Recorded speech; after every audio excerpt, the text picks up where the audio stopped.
तो आप लोग का स्वागत है फोकस स्टडी पॉइंट 2 क्लासेस में। आप लोग का स्वागत है। तो आप लोग अच्छे होंगे, आशा करता हूँ कि आप लोग अच्छे होंगे। तो चलिए, जो आज के जो इस क्लास में जो हम लोग कवर करेंगे वह रहेगा आवेश। ठीक है, हम लोग आवेश को बारीकी से समझेंगे। ठीक है, वो नहीं कि आगे पढ़े वैसा सिर्फ बताएंगे, नहीं, उसके बारीकी से हम आके अभी आपके सामने बताएंगे। ठीक है, तो आवेश क्या है तो उस पर हम बात करेंगे। कितने प्रकार का होता है, ऐसा मात्रा क्या होता है, आवेश से जुड़ा हुआ सारा क्वेश्चन करेंगे। ठीक है, तो चलिए शुरू करते हैं। शुरू करने से पहले देखिए, हम सबको पता है कि ये जो दुनिया बनी है कुछ मौलिक कण से बना है कि नहीं भाई साहब। ये जो दुनिया बनी है कुछ मौलिक कण से बना है। वह मौलिक कण कौन कौन सा है? इलेक्ट्रॉन, ये ना, इलेक्ट्रॉन, प्रोटॉन,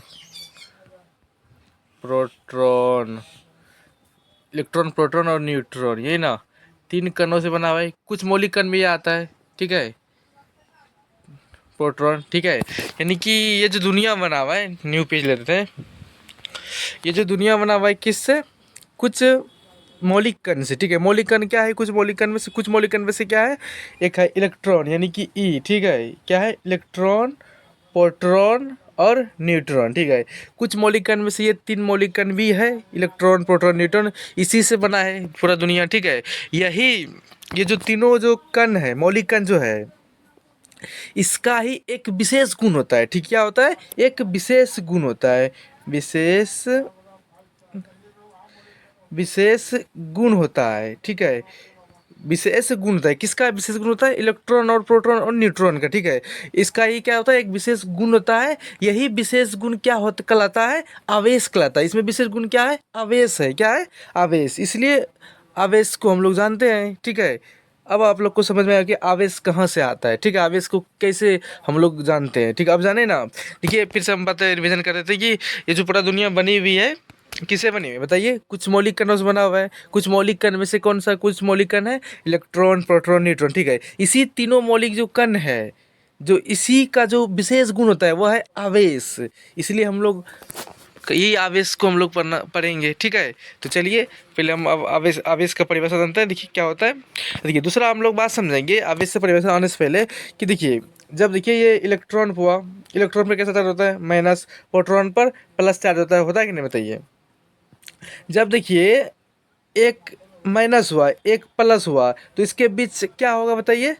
क्या होगा? इसके बीच क्या होगा? तो आकर्षित होगा एक दूसरे। क्या होगा? आकर्षित होगा। ठीक है, नहीं सुनते हैं गाँव में? अगर आप देखिए लीजिएगा तरवाल, ठीक है, तरवाल पे आलू फेंकिएगा या तो मूली फेंकिएगा, तो उसमें क्या होता है? चिपक जाता है, यानी कि कट के उसी से गिरा जाता है। ठीक है, छिटकता है नहीं, यानी कि अलग अलग है तब ना। तरवाल अलग है और वो मूली अलग है, दोनों अलग अलग चीज़ है तब ना। यानी कि क्या होगा? आकर्षित, यानी कि अपनी ओर खींच लेता है। ठीक है, आकर्षित हुआ। और दूसरा बात हम लोग को समझना है कि एक होता है, मान चलिए माइनस हुआ ये, यानी कि ऋण और ऋण, अगर दोनों के बीच कौन सा होता है? प्रतिकर्षण बल होता है। क्या होता है? प्रतिकर्षण, यानी कि देखिए, आप तरवाल तपर पर फेंकेगा तो चिनकारी फेंकेगा कि नहीं, और एक दूसरे की ओर फेंक देता है कि नहीं? कभी एक दूसरे को चिपकेगा नहीं, यानी कि दोनों चिपक जाता है, यानी कि फेंक देता है दोनों को। ठीक है, अगर एक ही चार्ज हुआ, ठीक है, माइनस माइनस हुआ या प्लस प्लस हुआ, एक ही चार्ज होता है, क्या उसके बीच हो जाता है? बल उत्पन्न होता है, प्रतिकर्षण बल होता है। ठीक है, अब हम लोग आते हैं परिभाषा को जानते हैं। ठीक है, परिभाषा है कि परिभाषा है कि बताइए कि पदार्थ का एक मौलिक भौतिक गुण। ठीक है, मौलिक गुण हम समझे, भौतिक गुण यानी कि जो दिखता है। ठीक है, जिसके कारण वस्तुओं एक दूसरे की ओर आकर्षित या प्रतिकर्षित करता है, उसे आवेश कहा जाता है। समझे? आकर्षित क्या होता है समझाए, उसी का प्रतिकर्षित भी क्या होता है समझाए, उसे ही आवेश कहा जाता है। इसे पी से क्यू से सूचित किया जाता है। किससे? इसे क्यू से सूचित किया जाता है। अगला बात जानेंगे कि देखिए, आवेश बराबर क्या होता है, यानी कि क्यू बराबर क्या होता है? एन इंटू ई। क्या होता है? एन इंटू ई होता है। ठीक है, अब हम लोग जानेंगे एन क्या है। एन पदार्थों में इलेक्ट्रॉनों की संख्या है। क्या है? पदार्थों में है। ठीक है, पदार्थों में इलेक्ट्रॉनों की संख्या है। ठीक है, ई क्या है? एक इलेक्ट्रॉन बराबर कितना होता है? 1.6 इंटू 10⁻−19 कूलम होता है। कितना होता है? -19 कूलम होता है। ठीक है, एन आप लोग को जान लिए, फॉर्मूला जान लिया आवेश का। अब हमको आवेश का ऐसा मतलब क्या होता है? कूलम होता है। क्या होता है? कूलम होता है। ठीक है, कूलम होता है। ठीक है, इसको याद रखिएगा। चलिए, अब हम लोग आते हैं आवेश का प्रकार पे आते हैं। ठीक है, देखिए, आवेश का जो प्रकार है, दो प्रकार होता है। ठीक है, एक आता है ऋण आवेश, एक धन आवेश होता है। कौन कौन?